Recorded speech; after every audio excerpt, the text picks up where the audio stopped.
Indian business leaders have criticised plans to make visitors pay a £3,000 security bond to enter the UK.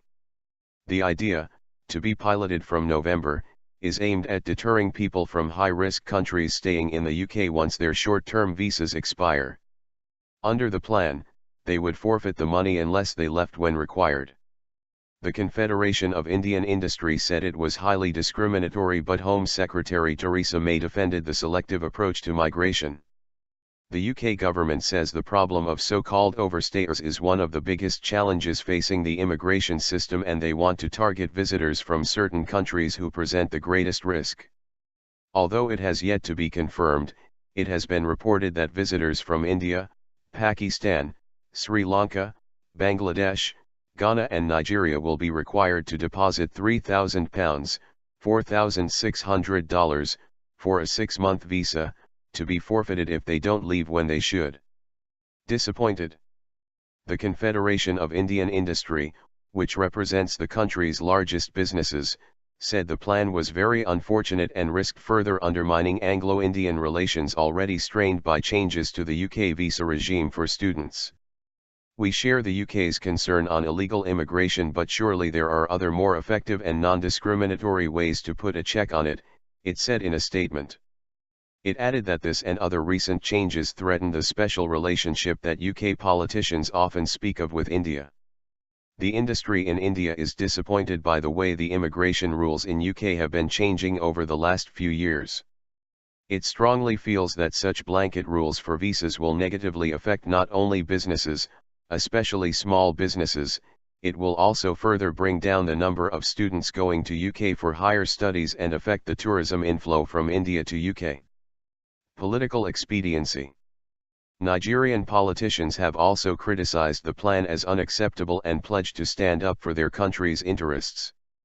They should realize that it is not in the best interests of the UK, said Nana Elenduyukche, who chairs the Foreign Affairs Committee in the country's House of Representatives.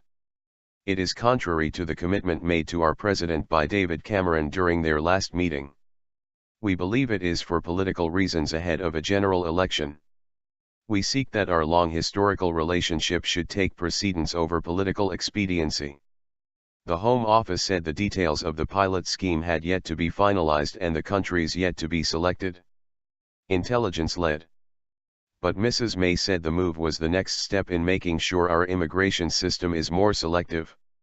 In the long run, we're interested in a system of bonds that deters overstaying and recovers costs if a foreign national has used our public services, she said. We're planning a pilot that focuses on overstayers and examines a couple of different ways of applying bonds. The pilot will apply to visitor visas, but if the scheme is successful, we'd like to be able to apply it on an intelligence-led basis on any visa route and any country. A number 10 spokesman said the government was looking at ways of deterring overstaying and bonds are an option. Indian students are already unhappy about new rules requiring graduates to find a job earning at least £20,000 to be able to remain in the UK once their studies end. Net migration.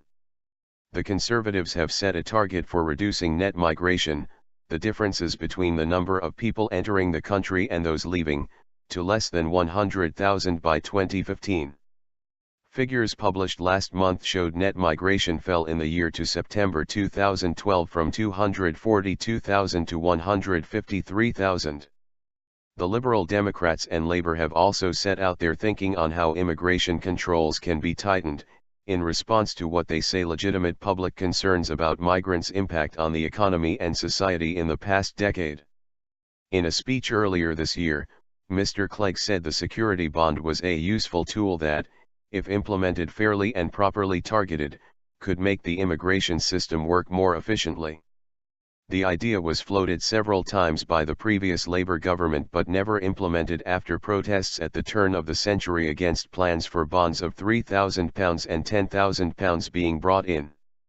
Home Affairs Committee Chairman Keith Vaz said the plan sent the wrong message to the countries concerned and could potentially also alienate settled communities in the UK. There are a number of holes in the Home Secretary's pilot, the Labour MP said. She said she wants to deter overstayers, yet with the mess that is e-borders there is currently no way to monitor if people actually leave the country. the bond level of £3,000 is completely unrealistic. If somebody was determined to work here illegally, this could be earned back in a matter of months.